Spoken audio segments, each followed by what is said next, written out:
ஒரு மிகப்பெரிய பொதுக்கூட்டத்தை நாம இங்க கூடியிருக்கோம். அதற்கு முன்னாடி தேவேந்திர குல வேளாளர்னா யாரு அப்படின்றத பெரும்பாலான மக்கள் அந்த குலத்தை சேர்ந்தவர்களுக்கு தெரியும்.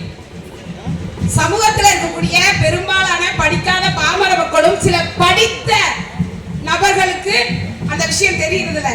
பொதுவா அவர்களை தங்க எழிலரசி சொன்ன மாதிரி ஒரு குறிப்பிட்ட 2 எழுத்துக்குள்ள இவங்கதான் அப்படின்னு வரையறுக்க கூடாது. முதல்ல மல்லர் அப்படின்றவங்க தான் இந்த தேவேந்திர குல வேளாளர்.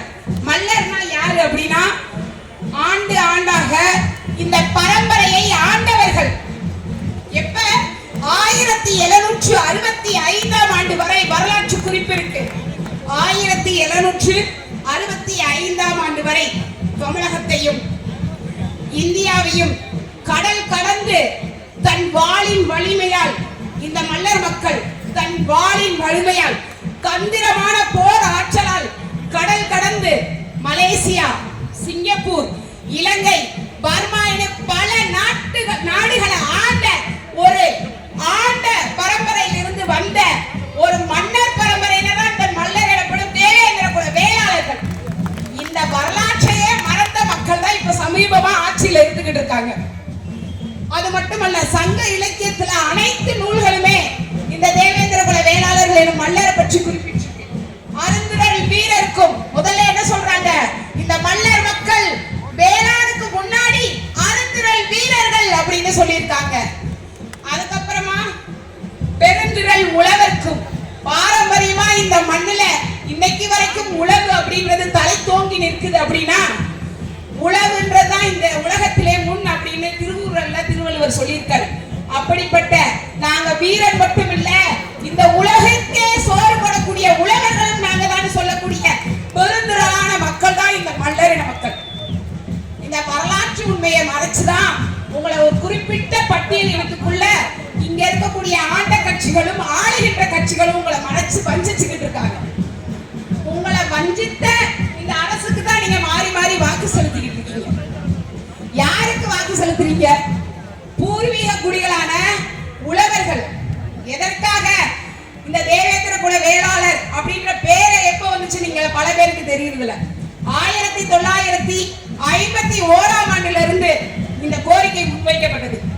1951ஆம் ஆண்டு எங்களை தேவேந்திர குல வேளாளர்னு முறைப்படி அறிவிங்க, அரசியல் அதிகாரத்தின்படி அறிவிங்கன்னு மக்கள் தொடர்ந்து போராட்டத்தின் காரணமா 2021 தேர்தலுக்கு 10 நாளைக்கு முன்னாடி உங்கள்கிட்ட வாக்கு வாங்கணும்னு ஏமாத்தி இந்த அரசு என்ன பண்ணுச்சு, உங்களை தேவேந்திர குல வேளாளர்னு சொல்லு பட்டியல் அப்படின்னு பெயர் மாற்றம் கொண்டு வந்தாங்க.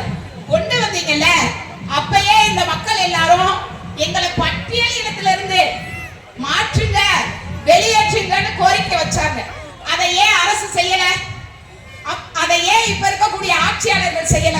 இந்த கேள்வி உங்கள் மக்கள் அனைவரோட மனசுல எழணும். நீங்க உங்களுக்காக போராடல, நாம் தமிழர் கட்சி உங்களுக்காகவும் உங்களின் வருங்கால சந்ததியினருக்காகவும் தான் இப்படி ஒரு மாபெரும் பொதுக்கூட்டத்தை முன்னெடுப்ப வச்சிருக்கு. ஏன்னா இன்னைக்கு நம்ம அவமானப்பட்டிருக்கோம். ஒரு உரிமைக்காக தொடர்ந்து குரல் கொடுக்கிறோம்.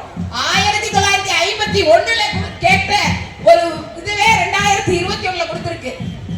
இதே நம்ம தொடர்ந்து இன்னும் 50 வருஷத்துக்கு இந்த பட்டியல் இடத்துல இருந்து எங்களை வெளியேற்றுங்க வெளியேற்றுங்க வெளியேற்றுங்கன்னு குரல் கொடுத்தா ஒன்றும் சரியாகாது. அதிகாரம் மிக வலிமையானது. அந்த அதிகாரத்தை அண்ணன் சீமான் அவர்களுக்கு கொடுத்தீங்கன்னா அண்ணன் ஆட்சிக்கு வந்த அடுத்த நாளே முதல் கையெழுத்து இந்த மண்ணை ஆண்ட பூர்வீக குடிமக்களான மல்லர்களான வீரர்களான உழவு செலவு செய்யும் உன்னத குடிமக்களாகிய உங்களை பட்டியல் இடத்துல இருந்து வெளியேற்றுவாங்க. அதுக்காக தான் இந்த கூட்டம். நாங்க யாருக்கும் கீழானவர்கள் அல்ல அப்படின்றத மீண்டும் மீண்டும் உயர்த்தி சொல்றதா இந்த தேவேந்திர குல வேளாளர்கள். நான் எவனுக்கு கீழே இல்லைங்க.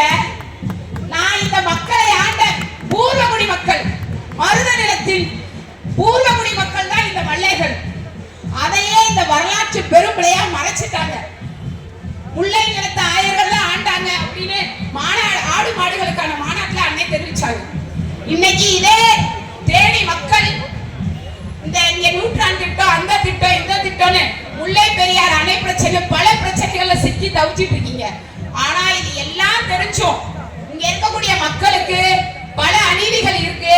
இங்க இருக்கக்கூடிய உழவு தொழில் செய்யக்கூடிய தேவேந்திர குல வேளாளர்கள், இங்க பூர்வீக குடியான உழவு தொழிலுக்கு ஆதாரமா இருக்கக்கூடிய இந்த முல்லை பெரியாறு அணைய, அந்த அணைக்கு ஆபத்தை விளைவிக்கக்கூடிய தேவார பகுதியில நூற்றினோ திட்டம்னு ஒண்ணு கொண்டு வர போறாங்களே, பல ஆயிரம் கோடிக்கு செலவு செஞ்சு அந்த திட்டத்தை கொண்டு வந்தா இங்க இருக்கக்கூடிய உழவு தொழிலுக்கு ஆபத்து, இங்க இருக்கக்கூடிய மக்களுக்கு ஆபத்துன்றத உணர மறந்துட்டாங்க.